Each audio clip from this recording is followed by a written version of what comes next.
प्रभुपद रत भव विरत नित वंदाओं भक्त उदार। श्री हरिदास देव जी का संक्षिप्त चरित्र। कल प्रसंग हुआ था, आज से 500 वर्ष पहले चैतन्य महाप्रभु नाम से प्रसिद्ध एक संत हुए। 24 वर्ष के थे तब उनका नाम निमाई था। घर में निमाई पंडित। 24 वर्ष के हुए तो संन्यास ले लिया, नया नाम हो गया चैतन्य। श्रद्धा से बड़े बड़े लोग उन्हें महाप्रभु कहने लगे। चैतन्य महाप्रभु के नाम से आज लगभग सारा भक्ति जगत उन्हें जानता है। चैतन्य महाप्रभु के श्रद्धालु शिष्यों में एक केशव भट्ट कश्मीरी हुए। केशव भट्ट कश्मीरी का वृत्तांत कल हो चुका है। केशव भट्ट उद्भट विद्वान थे और ऐसा मानती थी कि विद्वत्ता ही सबसे बड़ा गुण है। अपने को संसार का सबसे बड़ा विद्वान मानती थी। इस बात का उन्हें कुछ गर्व गौरव भी अधिक ही था। चैतन्य देव से मिले, वार्तालाप हुआ, देखा कि चैतन्य देव तो उनसे कहीं अधिक बड़े विद्वान हैं। प्रत्येक बलवान को अब से अपने से अधिक बड़ा बलवान कहीं ना कहीं मिल जाया करता है।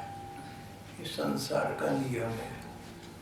भाव ये कि अपने को किसी प्रकार कहीं भी ऐसा न समझता कि सबसे बड़ा गुण तुम्हारी में है।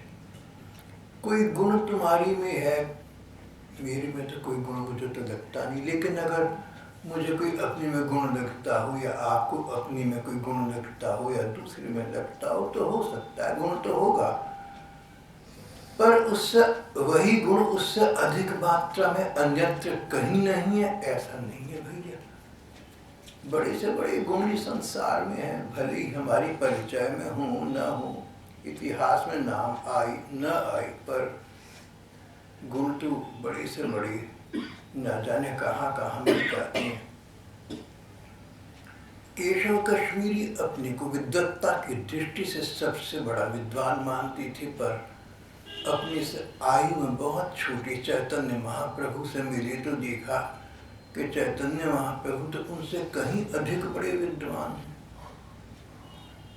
और दूसरी बात उन्होंने चैतन्य देव में जो देखी सो ये कि इतने बड़े विद्वान केशव भट्ट कश्मीरी तो अपने को संसार का सबसे बड़ा विद्वान मानते थे। चैतन्य उनसे भी अधिक विद्वान थे, पर विनम्र थे, विनम्र, विनयशील, दूसरे को सम्मान देने वाली। जब केशव भट्ट को ये पता चल गया कि चैतन्य देव कहीं अधिक बड़े विद्वान और ज्ञानी हैं, उन्होंने स्पष्ट ऐसा कह दिया। महाप्रभु ने कहा कि भगवान, ज्ञान और विद्वत्ता में बड़ा तो कोई बड़ा नहीं होता, बड़ा तो व्यक्ति भगवान के प्रेम से होता है। भगवान बड़ा तो व्यक्ति स्वभाव से होता है। भला मैं तो आपसे बहुत छोटा हूँ, अगर आपको लगे कि मैं विद्वत्ता में और ज्ञान में आपसे अधिक हूँ तो ये आपकी गुणग्राहकता है। इससे ये पता लगा कि आप जहाँ गुण नहीं है वहाँ भी गुण देख देते, नहीं तो मैं तो कुछ भी नहीं हूँ। और अगर ज्ञानी विद्वान माना भी जाए तो ज्ञान और विद्वत्ता तो केवल पुस्तक और शास्त्र से संबंधित हैं। सच्ची बात तो ये कि भगवान का प्रेम होना और जीव मात्र के प्रति प्यार का भाव, सम्मान होना, यही सच्चाई, यही महानता है। ये उत्तर सुनकर तो केशव भट्ट कश्मीरी आश्चर्यचकित रहकर विस्फारित नयनों से देखने लगे। मन को लगा कि ठीक कहती है ये। केशव भट्ट कश्मीरी मन से चैतन्य देव के शिष्य हो गए। समय अबाध गति से गतिमान रहा, आगे बढ़ता रहा और केशव भट्ट कश्मीरी उच्च कोटि के भगवत भक्त हुए। उनके अनेक भक्त शिष्य हुए, जिनमें से एक श्री भट्ट जी थे। श्री भट्ट जी का वृत्तांत भी कल हो चुका है। भट्ट जी भगवान राधा कृष्ण के प्रति अगाध अनुराग रखते थे। चैतन्य देव के जीवन में श्री कृष्ण का अनुराग सर्वोपरि था। केशव भट्ट कश्मीरी ने चैतन्य देव से यही शिक्षा ली थी और श्री भट्ट जी ने भी इन महापुरुषों से यही शिक्षा ग्रहण की। संसार में शिक्षा नाम की वस्तु यदि वास्तव में कुछ है, परम तत्व है, परम सत्य है, तत्व का बोध है, तो यही है कि परमात्मा में प्रेम हो। परमात्मा निराकार भी हैं, साकार भी हैं। साकार परमात्मा के रूप का ध्यान करना अधिक आसान है। इसलिए गीता में लिखा है कि साकारोपासना व्यक्ति के अपने हित में है।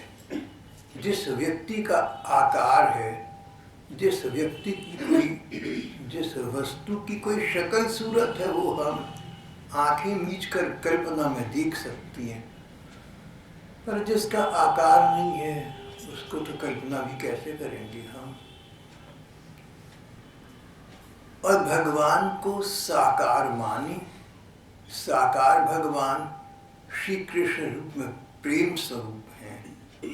प्रेम देव श्री कृष्ण की चित्र देखे, प्रेम देव श्री कृष्ण की श्री मूर्तियां, श्री विग्रह देखे। कईयों ने भाव नयनों से श्री कृष्ण के दर्शन किए और उन्होंने लिखा कि श्री कृष्ण कितने सुंदर, कितने अच्छे हैं। जैसे भी हृदय में श्री कृष्ण की भाव मूर्ति बन जाए, हम उसकी अपने मन से कल्पना भी करें तो भगवान कल्पना में सत्य होते हैं। इसलिए भगवान की कल्पना करना भी भगवान की इच्छा से होता है और अपने परम सुकृति का, परम शुभ कर्मों का फल होता है। चैतन्य महाप्रभु और कश्मीरी भट्ट जी महाराज से शिक्षा लेकर इनके भक्त श्री भट्ट जी स्वयं श्री राधा कृष्ण के रसोपासक हो गए। उनकी दृष्टि में दिव्य वृंदावन बस गया। उन्हें लगता था कि श्री कृष्ण 5000 वर्ष पहले लीला करके, अवतारी लीला समाप्त करके अपने धाम को चले गए, तो क्या हुआ? उनकी नित्य लीला, उनकी अदृश्य लीला आज भी चल रही है। और भाव से देखो, मन लगाकर देखो, निर्मल मन से देखो, तो उस लीला के दृश्य कहीं कहीं आज भी भगवत जनों को दृष्टि गोचर हो जाती हैं। भट्ट जी को भाव नयनों से श्री कृष्ण की लीला दृश्य दिख जाया करते थे। एक बार यमुना जी के किनारे खड़ी थी। सोचा ये वही यमुना जी हैं जिनमें भगवान कृष्ण ने जल विहार किया, गोपिकाओं के साथ लीला की। दूर सुदूर दृष्टि पड़ी, कुंज निकुंज, वन वृक्ष लता पता दिखाई दिए। ये वही कुंज निकुंज हैं, ये वही बाग बगीचे हैं जिनमें श्री कृष्ण ने अपनी बाल बाल सखाओं के साथ वन्य लीलाएं की हैं। श्री कृष्ण तो आज भी वही हैं। मन लगाकर, ध्यान लगाकर देखें तो हमारी नयनों का विषय बन सकते हैं, ऐसा सोच रहे थे। और तभी उन्हें एक दृश्य साक्षात दिख गया। हल्की हल्की वर्षा हो रही है, झिलमिल वर्षा हो रही है, रिमझिम वर्षा हो रही है, हल्की हल्की बूंदें गिर रही हैं। और उन बूंदों में से होते हुए श्री राधिका जी और श्री कृष्ण साथ साथ किसी वन की ओर आगे बढ़ रही हैं। श्री कृष्ण का करकमल श्री राधिका जी के कंधे पर है। कभी दोनों एक दूसरे को देखते हैं, विभोर हो जाती हैं। कभी लता पताओं को देखते हैं तो लता पताओं पर यौवन की पराकाष्ठा संपन्न हो जाती है। श्री कृष्ण की दृष्टि में ऐसा जादू है जहाँ देखते वहाँ कांटे हो तो फूल खिल जाते हैं। इस प्रकार श्री राधा कृष्ण का रिमझिम वर्षा में भीजने का दृश्य देखा। उसी समय उनके श्रीमुख से, उनकी जिह्वा से मानो सरस्वती प्रस्फुटित हो उठी। भीजत कब देखूं इन नयना, और वो सामने दृश्य आ गया। इस प्रकार श्री भट्ट जी ने अपना पूरा जीवन श्री राधा कृष्ण के प्रति समर्पित कर दिया था, और एक दिन उन्हीं के श्री चरणों में सदा सदा के लिए विलीन हो गए। श्री भट्ट जी के भी अनेक श्रद्धालु और शिष्य हुए। उनमें प्रधान थे हरिव्यास देव जी महाराज। आज का प्रसंग हरिव्यास देव जी को लेकर है। हरिव्यास देव जी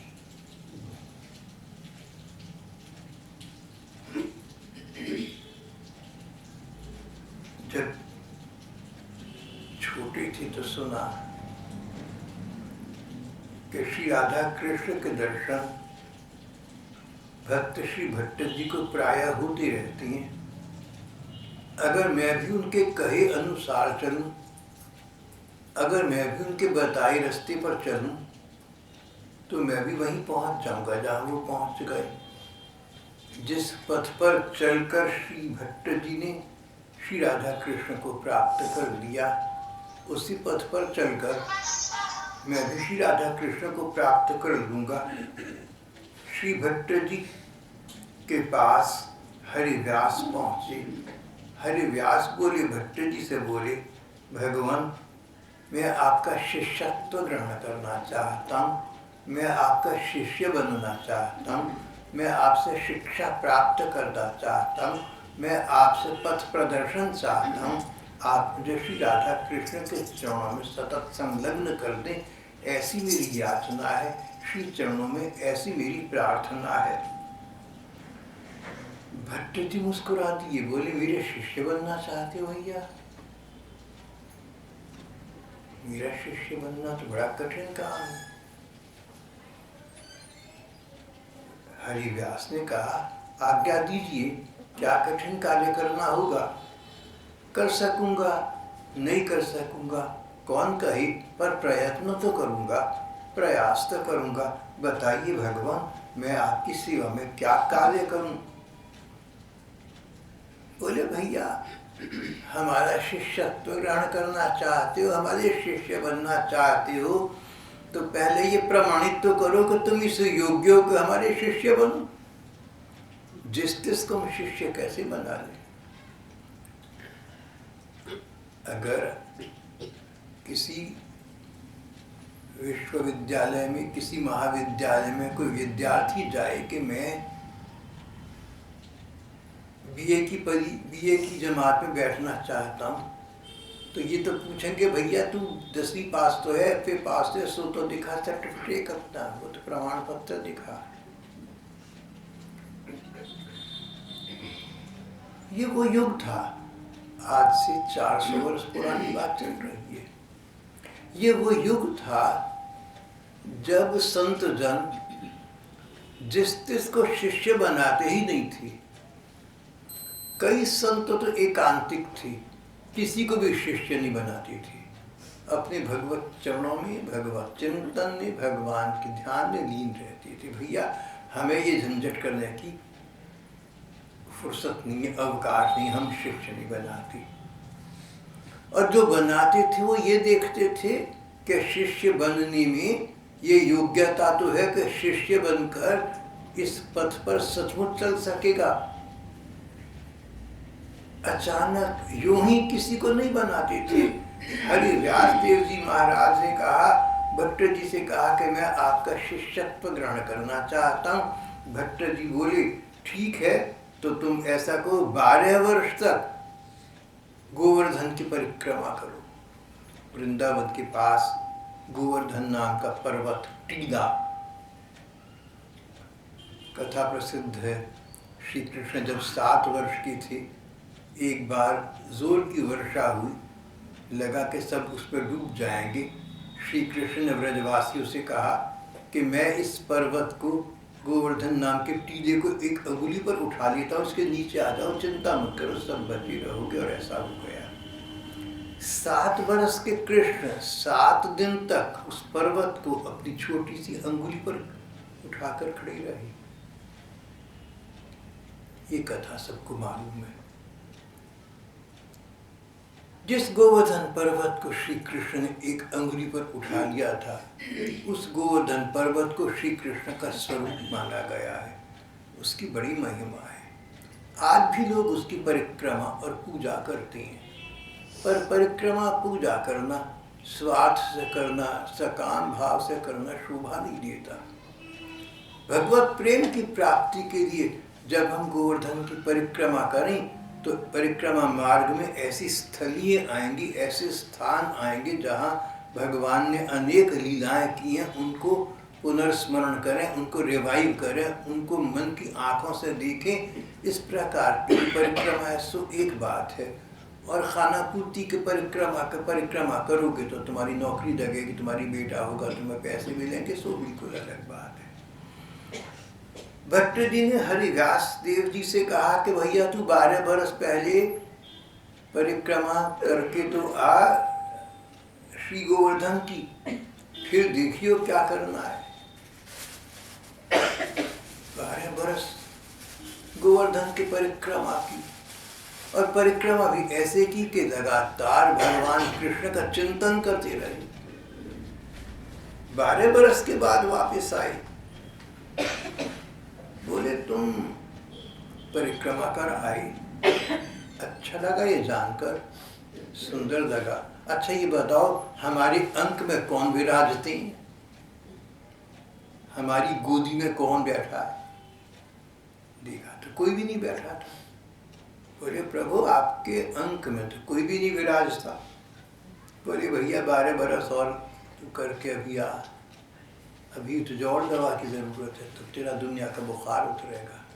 ये जो संसार का माया मोह का भ्रम का बुखार है ना, ये उतारने के लिए भगवान नाम की सत्संग इत्यादि की आवश्यकता है। ये उसकी औषध है, ये उसका अनुपान है। अब दूसरा कोई होता कि 12 बरस और परिक्रमा करके आ तो थक जाता, घबरा जाता, पर इनके मन में तो श्री कृष्ण विराज रहे थे, उनके लिए कुछ भी करने को तत्पर थे। दोबारा 12 बरस की परिक्रमा पर निकल गए, वापस आए तो पूछा वही पुराना प्रश्न, भैया हमारी अंक में कौन विराजत है, हमारी घुटनों पर, हमारी गोदी में कौन बैठा है? हरिव्यास से ध्यान से देखा। बोले प्रभु आपके गोद में एक घुटने पर भोली भाली श्री राधिका जी और दूसरे घुटने पर छोटे से बाल कृष्ण विराज रहे हैं। बोले तुमने ठीक देखा है।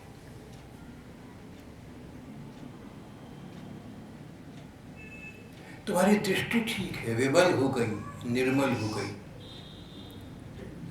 जो आंखों का तुम्हारा मोतिया था वो उतर गया।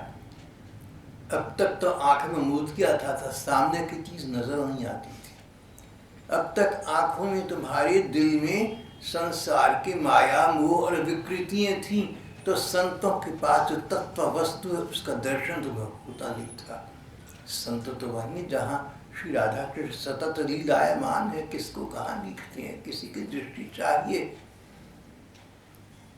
श्री भगवान की कृपा से गोवर्धन की परिक्रमा से सतत लीला चिंतन से तुम्हें वो दृष्टि प्राप्त हो गई, तुमने तत्व वस्तु का दर्शन कर दिया।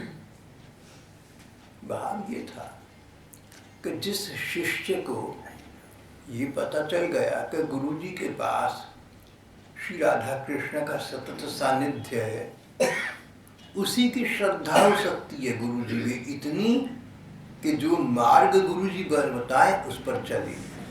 पता है कि इनके पास ठाकुर जी हैं, तो जिस मार्ग पर चलकर ठाकुर जी की सन्निधि इन्हें प्राप्त हुई, नजदीकी प्राप्त हुई, ये मुझे वो मार्ग बताएंगे। उस मार्ग पर चलकर मुझे भी श्री राधा कृष्ण का सानिध्य प्राप्त होगा, श्रद्धा उत्पन्न होगी, कोई सत्य दिखेगा तभी तो होगी। इस प्रकार के संत महात्माओं को गीता जी में तत्वदृष्टा कहा है। तद्विद्धि प्रणिपातेन परिप्रश्नेन सेवया उपदीक्षन्ति ते ज्ञानम ज्ञानिनस्तत्त्वदर्शिनः। तत्व जो सच्चाई है, गहराई, बारीकी है, वास्तविकता है, यानी भगवान का अनुराग प्राप्त होना, अपने स्वरूप में स्थित हो जाना, मैं ठाकुर का हूँ, ठाकुर मेरी है, ये नित्य प्रतीति का विषय बन जाना। जीवन का लक्ष्य यही है। मानव जीवन की सफलता इसी बात में है। सब कुछ सीख लिया, दुनिया भर का ज्ञान प्राप्त कर लिया, आजकल प्रकार प्रकार की विद्याएं, प्रकार प्रकार की विधाएं, प्रकार प्रकार के ज्ञान क्षेत्र निकल रही हैं। सो सबका तो ज्ञान हो गया, पर तैरना न आया और नदी में बाढ़ आ गई तो पार कैसे जाओगे भैया? सारा ज्ञान धरा रह जाएगा। तैरना पहले सीखो। लोक विद्या का कोई लाभ, संसार के जितने गुण हैं, जितने लाभ हैं, तभी काम के हैं जब संसार भी एक सागर की भांति इसको तैर कर हम पार कर सकें।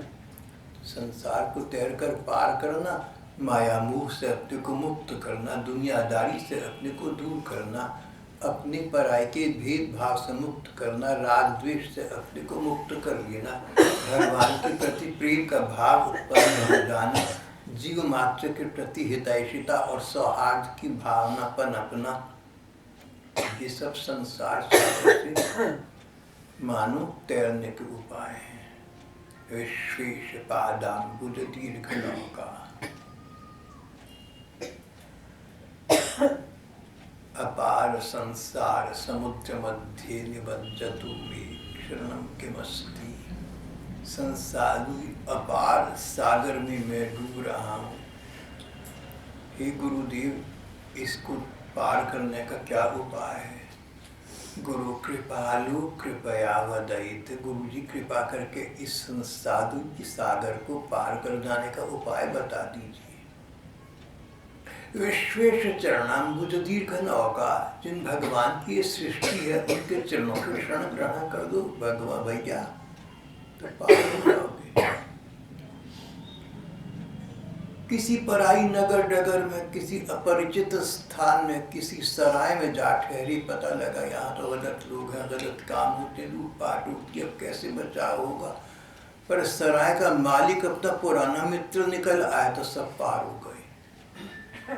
संसार तो सराय की भांति है, इसके स्वामी भगवान है, उनकी शरण ग्रहण कर ली तो संसार कैसा भी हो, अच्छा बुरा जैसा भी है, हम इससे पार होने का उपाय हमें पता लग गया। भगवान के चरण रूपी नौका से हम इस संसार रूपी सागर से पार हो जाएंगे। भगवान की शरण लेने का अर्थ हुआ भगवान का स्मरण करना, भगवान को याद करना, नाम का जप करना, रूप का ध्यान करना, उनकी लीलाओं का चिंतन करना, संसार में अच्छे बुरे जितने लोग मिले सबके साथ प्यार से रहना, सबका हित चिंतन करना। कोई बुरा हो, कोई बैरी हो, उसको भी बुरा बैरी मत समझना कि भगवान के नाटक में ये तो पात्र मात्र है, ये तो अभिनय कर रहा है, सचमुच बुरा नहीं है। और सचमुच बुरा लगे तो भगवान से प्रार्थना कि भगवान इसका तो कल्याण कर दे, इसको तो सद्बुद्धि। इस प्रकार की सद्बुद्धि से सबलंकृत व्यक्ति भगवत तत्व को, भगवत प्रेम को प्राप्त करने का सुयोग्य अधिकारी बन जाता है। हरिव्यास देव जी महाराज भट्ट जी की दृष्टि में इस प्रकार के सुयोग्य पात्र बन चुके थे।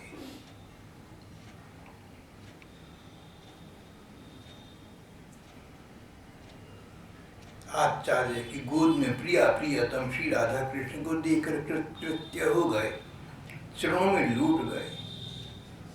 अब हरिव्यास देव जी को भट्ट जी ने सुयोग्य शिष्य जानकर उनको शिष्यत्व की दीक्षा प्रदान कर दी। भैया अब तू मेरा शिष्य बनने के योग्य हो गया।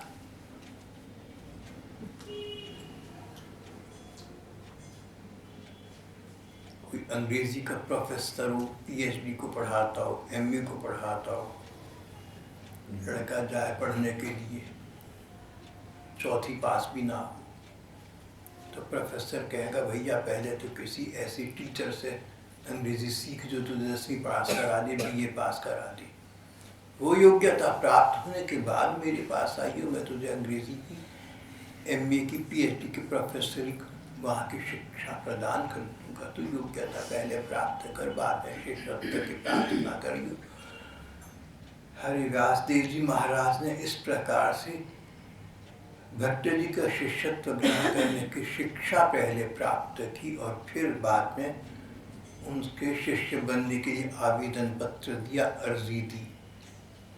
योग्यता पहले प्राप्त करी, शिष्यत्व की योग्यता प्राप्त की और प्रार्थना की भगवान अब अगर आप मुझ पे कुछ भी योग्यता देखते हो तो कृपया पूर्वक, तो भी कृपा है आपकी, अगर आप मुझे शिष्यत्व प्रदान करेंगे तो भी आपकी कृपा होगी, क्योंकि मेरा कोई अधिकार तो नहीं बनता कि मैं मांग लूँ, लेकिन आप चाहें तो ऐसा कर सकते हैं।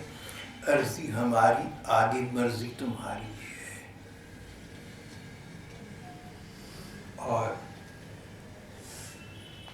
हरिव्यास जी की अर्जी मंजूर हो गई, आवेदन स्वीकृत हो गया, योग्यता उन्होंने प्राप्त कर ली थी। कालांतर में हरिव्यास देव जी महाराज जो पहले ही उच्च कोटि के भक्त बन चुके थे, बाद में शिष्यत्व ग्रहण किया, वो भी श्री कृष्ण के ध्यान में स्मरण में लगे रहने लगे। और अब समय न जाने कितना व्यतीत हो चुका था, वर्षों बीत गए, दशाब्दियां बीत गईं। समय बीतते क्या पता लगता है। एक चैतन्य महाप्रभु का युग था, उनके बाद केशव कश्मीरी का युग हो गया, केशव कश्मीरी भी संसार से चले गए, भट्ट जी का युग आ गया। भट्ट जी वृद्धावस्था को प्राप्त करके स्वधाम गमन की तैयारी में थे, हरिदास देव जी महाराज उनके शिष्य बने। अब उनका ज्ञान, उनका प्रचार अपनी पराकाष्ठा पर था। हरिव्यास देव जी के अनेक शिष्य बन गए। ये देख कर के हरिव्यास देव जी भगवान के प्रति सच्चाई है, भक्ति भाव है, श्री कृष्ण के प्रति प्रेम भाव है, उनके अनेक शिष्य बन गए। एक बार हरिव्यास देव जी ने यात्रा करने का निश्चय किया। भाव था जहाँ यात्रा करेंगे वहाँ के लोगों को भगवत प्रेम के विषय में पता लगेगा। जो बीमारी मुझे थी, जिस औषध से मैं ठीक हुआ, अन्य लोगों को वही बीमारी हो तो वो औषध उन्हें भी बता दूं, वो भी ठीक हो जाए। संसार रूपी सागर में फंसा पड़ा था मैं, भगवत प्रेम के और अनुपान से मैं उस योग से मुक्त हो गया, मुझे तैरना आ गया। संसार के लोग भी इसी प्रकार संसार रूपी सागर में फंसे पड़े हैं, इनको वहाँ से उबारने का उपाय भगवान का नाम, भगवान की शरण ग्रहण करना है। भैया मैंने जिस पथ पर चलकर सफलता प्राप्त की, इनको भी प्राप्त हो जाए। इस प्रकार लोकहित की विशुद्ध दृष्टि से हरिदास देव जी महाराज यात्रा पर निकले और पंजाब भी आए। पंजाब प्रांत के गढ़ियावल नाम के एक गांव में पहुंचे। गांव के पास एक देवी का मंदिर था। गांव और मंदिर राजा के अधिकार में आती थी। राजा की ओर से सैकड़ों बकरी बलिदान के लिए वहां बंधी रहती थी। हरिदास देव जी ने देखा बकरों की आंखों में कष्ट था, चिंता थी। लगता था उनको इस बात का कुछ किसी अतीन्द्रिय शक्ति से बोध हो गया कि हमें काट मार कर समाप्त कर दिया जाएगा। डरे घबराए बकरों की दयनीय दशा देखकर हरिदास देव जी महाराज को बहुत दुख पहुंचा, आंखों में आंसू भर आए। बोले भाइयों, शिष्यों से बोले भाइयों, जहाँ बलि दी जाती हो जगन माता को, वो स्थान अपवित्र है। हिंसा की कहीं भी आज्ञा नहीं है। पशु की बलि देना बहुत बड़ी हिंसा है, निर्दयता है। ये तो पशु बलि तो होनी नहीं चाहिए। माँ है, देवी तो माँ है हमारी, जगन माता है। माँ के सामने नालायक बच्चा हो तब भी माँ हिंसा नहीं करना चाहती। नालायक बच्चा हो, माँ तो उसको भी कष्ट नहीं देना चाहती। और देवी माँ तो जगन माता है, सदा सदा के लिए सबकी माँ है। बकरी तो उनके बच्चे हैं, उनकी दृष्टि में पशु और मनुष्य का अंतर नहीं है। जगन माता ये कैसे चाह सकती है कि मेरे बच्चों की बलि मुझे दे दी जाए? कौन माँ है? कौन माँ अपने बच्चे की बलि लेकर प्रसन्न होगी? हरिव्यास देव जी महाराज बहुत व्यापक दृष्टिकोण के थे, बहुत गहराई से बात को सोच सकते थे। रूढ़िवादी नहीं थी, परंपरावादी नहीं थी। हरिव्यास जी का ये नहीं था कि जो चला आ रहा है काम सो हमें करना चाहिए। कईयों के अलार्म लग जाते हैं, अलार्म लगना, अरे तुमने एक समय का अलार्म लगा दिया, इतने बजे सोकर उठेंगे। जिस काम के लिए अलार्म लगा था सो काम संपन्न हो गया, पर अलार्म को तो नहीं पता, वो तो फिर बजेगा उसी समय। अगर आप उस अलार्म के हिसाब से फिर उठ बैठे तो किस लिए भैया, जब काम तो हो चुका, अब क्यों तुमने अलार्म को ऑफ नहीं किया? वही पुराना अलार्म चल रहा है। परंपराएं इस प्रकार की हैं, रूढ़ियां, प्रथाएं। Old order changed, yielding place to new, and God fulfills himself in many ways. Morton Arthur नाम की लंबी कविता में लॉर्ड टेनिसन ने कहा। प्रत्येक परिवर्तन से जो समाज में भगवान लाती है, भगवान किसी उद्देश्य की पूर्ति करती हैं, किसी समाज में सुधार की स्थापना करती हैं। इसलिए परिवर्तन प्रकृति और समाज के नियम है। परिवर्तन आने चाहिए। जो परंपराएं, जो रूढ़ियां पुरानी हो गई, कभी किसी समय हो सकता उनकी उपयोगिता रही हो, पर अगर अब नहीं रही तो अब उनको छोड़कर नई परंपराओं का उत्थान करना चाहिए, जिससे संसार का, मानव मात्र का, जीव मात्र का कल्याण हो। इस प्रकार के विचारों से हरिव्यास देव जी महाराज अपने शिष्यों सहित बोले, भैया हम इस गांव में नहीं ठहरेंगे। इतनी हिंसा, इतनी निर्दयता, इतनी नृशंसता हमें चलना चाहिए। उस रात देवी माँ ने राजा को स्वप्न में दर्शन दिए। देवी माँ ने कहा, राजन, वो भक्त हरिव्यास देव ठीक कहता है, पशु बलि हिंसा है, मुझे पसंद नहीं है, नहीं करनी चाहिए। मैं तो स्वयं भगवान विष्णु की दासी हूँ, मैं तो स्वयं श्री कृष्ण को मानती हूँ, भैया मैं बलि कैसे खाऊंगी? मेरा काम नहीं है,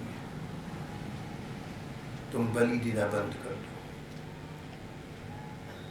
राजन, तुम जाकर भक्त से क्षमा याचना करो, वो यहीं ठहरी, उनका सम्मान करो। राजी आपकी आंखें खोली, सोचा देवी माँ ने ठीक आज्ञा दी, कुछ डरा भी कहीं ऐसा ना हो जगन माता की बात को न मानकर बलि को चालू रखूं और मेरी कोई अपनी हानि हो जाए। श्रद्धा भी थी और भय भी था, बिन भय हो तो न प्रीत, ऐसा कह लो या श्रद्धा। राजा ने हरिव्यास देव जी महाराज को जाकर देवी माँ का आदेश सुनाया और प्रार्थना की कि अब हम आगे से यहाँ पशु बलि नहीं करेंगे, आप इस गांव में ठहर कर इसका कल्याण करिए। अब जहाँ जहाँ बलि हो रही है वहाँ वहाँ देवी माँ तो किसी को आदेश नहीं दे रही, जहाँ तक हमें पता है। कहाँ दे रही है? देखो, देवी माँ वही आदेश देती है जहाँ व्यक्ति में कोई योग्यता, पात्रता हो। भट्ट जी उसी व्यक्ति को शिष्यत्व की शिक्षा देते थे जो योग्य हो। बात समझने के लिए भी तो अकल चाहिए, अकल की बात समझने के लिए भी तो अकल चाहिए भैया, सब में कहाँ होती है। देवी माँ ने देखा कि राजा गलत कर रहा है, पशु बलि दे रहा है, लेकिन भावना ये है कि माँ प्रसन्न होगी। भावना को देखा, अगर इसको मैं कह दूं कि तू पशु बलि बंद कर दे तो ये मान जाएगा। इसका मुद्दा, इसका मकसद, इसका लक्ष्य, इसका आशय मुझ देवी माँ को प्रसन्न करने का नहीं है। पशु बलि तो इसने साधन समझाए, गलत समझाए, इसको मुझे समझाना चाहिए, समझ जाएगा।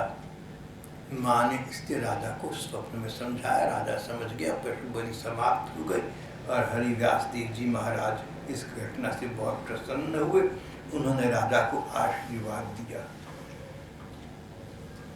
गीता प्रेस गोरखपुर के भक्त चरितांक के संपादक कहते हैं कि उस स्थान में अब भी वैष्णव देवी का सुप्रसिद्ध मंदिर है।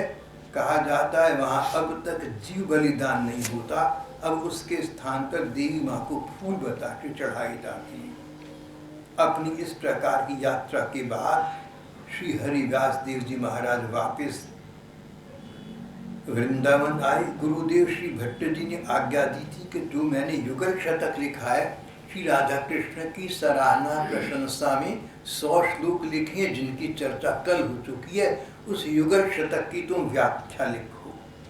तब हरिव्यास देव जी पंजाब यात्रा से वापस वृंदावन आए, गुरुदेव की आज्ञा का पालन किया और श्री राधा कृष्ण से संबंधित युगल शतक पर उन्होंने एक व्याख्या लिखी जो उनके समय में बहुत प्रसिद्ध हो गई थी। इस प्रकार अपना संकल्प समाप्त करके हरिव्यास देव जी महाराज भी अपने गुरु और संतों की परंपरा के अनुसार श्री भगवान के मानो सदा सदा के लिए स्थान को पहुंच गए। रसिक संप्रदाय नाम के संप्रदाय की इन्होंने स्थापना की थी। इसमें श्री कृष्ण के प्रेम रूप की, श्रृंगारी रूप की उपासना ही सर्वस्व है। संप्रदाय की इस शाखा के संतों को लोग हरिव्यास देव जी का मानकर हरिव्यासी ही कहने लगे। वैष्णव के संप्रदाय में इस संप्रदाय के संत इसे आज हरिव्यासी कहते हैं। हरिव्यास जी महाराज ने जिसकी स्थापना की उनके नाम से, इस प्रकार उनके विचार कहीं कहीं आज भी फल प्रदान कर रहे हैं। आज का हमारा प्रसंग यहाँ समाप्त हो जाता है।